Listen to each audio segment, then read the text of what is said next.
এই মুহূর্তে আজকে ২৮শে জুলাই আমার পেছনে দেখতে পাচ্ছেন কিনা পাথুরে পাহাড় চতুর্দিকে।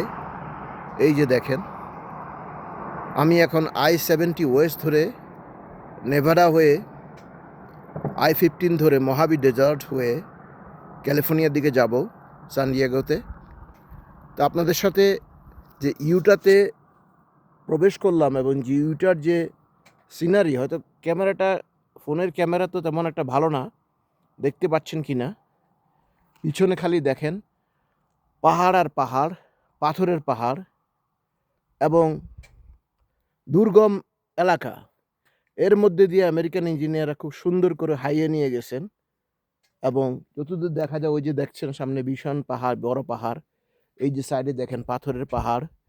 এই এই এবার আমার ডান দিকে দেখেন পাহাড়, শুধু পাহাড় আর পাহাড় দেখবেন।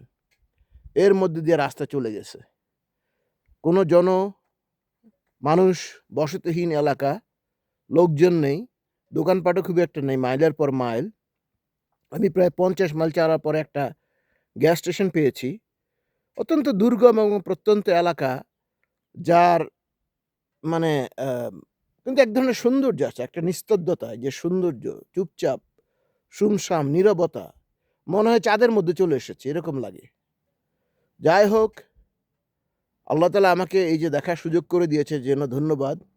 ইউটার সৌন্দর্য আপনাদেরকে দেখাচ্ছি। এখন সূর্য উঠছে আস্তে আস্তে, সকাল 7:30 বাজে। I-15 যেতে আরও 4-5 ঘন্টা লাগবে। তো আমি যখন মোহাবি ডেজার্টে যাব, সেখানে গিয়ে আপনাদের ছবি আবার দেখাবো। ধন্যবাদ। জাকির হোসেন বলছি, ইউটা, আমেরিকা থেকে।